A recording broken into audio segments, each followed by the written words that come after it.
جی زیارت پہ جو لوگ جاتے ہیں خبر اچھی بات ہے، پوچھتے بھی ہیں، پوچھنا بھی چاہیے. یہی سمجھ میں نہیں آتا کہ مولانا صاحب یہ ہم زری سے مانگیں یا کہاں سے مانگیں، یعنی زری سے مانگیں اللہ سے مانگیں، یہی سمجھ میں نہیں آ رہا.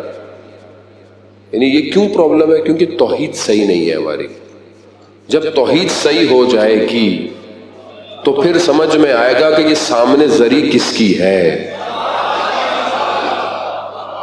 ایک عارف، بہت بڑے عارف تھے، مشہد مقدس میں مولا امام رضا علیہ السلام کے حرم میں گئے.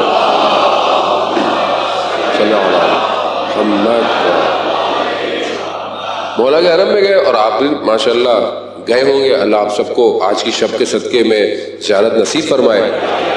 وہ کہتے ہیں میں گیا، میں نے دیکھا اتنا بڑا، آپ نے دیکھا سب سے بڑا حرم جو ہے وہ 8ویں امام کا ہے. یعنی اگر واقعاً کسی نے بادشاہت دیکھنی ہے امام کی تو وہاں جا کے دیکھے کیا حرم ہے، کیا خوبصورتی اور کیا کام اور کیا نظام ہے پورے حرم کا. ایک الگ خوشبو ہے جو میں تو مثلا جس دن پہلی دفعہ زیارت پہ گیا تھا اور آج تک جب ہر وقت نوکری بھی ملتی رہتی ہے، جب بھی جاتا ہوں وہ خوشبو آج تک ویسی ہی ہے جو پہلی دفعہ آئی تھی. وہ جب آپ وہاں جاتے تو عارف نے دیکھا کہ مولا ایک اس دروازے سے آ رہا ہے، ایک اس دروازے سے آ رہا ہے، اور اتنا بڑا حرم ہے کہ پورے شہر کا ٹریفک نیچے سے گزرتا ہے. یعنی تو ہر طرف سے کوئی آ رہا ہے، کوئی دور سے آ رہا ہے، کوئی دور سے دیکھتا ہے، کہیں سے بھی اس کو زری نظر آتی ہے. ہر آدمی سلام کر رہا ہے، مولا کو جھک رہا ہے. تو عارف نے امام سے مطلب کہ مولا کس طرح سب کا جواب دیتے ہیں، کیسے دیتے ہیں سب کو، ایک ٹائم پہ کتنے لوگ سلام کر رہے ہیں. تو اچانک سے حجاب ہٹا تو اس نے کیا دیکھا، ہر زائر کے برابر میں امام موجود ہے. ہر زائر کے برابر میں، ہر زائر کے برابر میں. اور یہ اذن دخول ہی یہی ہے کہ میں سلام کرتا ہوں، آپ میرے سلام کا جواب دیتے ہیں. یورونا مقامی، آپ میرا مقام دیکھ رہے ہیں. وَيَرَدُّونَ سلامی، آپ میرے سلام کا جواب دے رہے ہیں.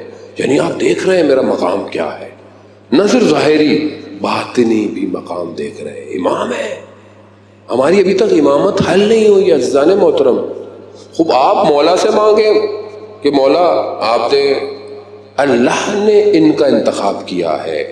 آپ وہاں جا کر خدا سے بھی مانگ سکتے، خدا اپنے اس حبیب کے صدقے میں، اپنے اس ولی کے صدقے میں دے مجھے. ظاہر ہے جب آپ نماز پڑھیں گے تو خدا ہی کی پڑھیں گے، چاہے کہیں بھی پڑھ رہے ہو، لیکن آپ راز و نیاز اپنے مولا سے کر سکتے ہیں. لیکن اہل بیت کو سمجھنا بہت ضروری ہے.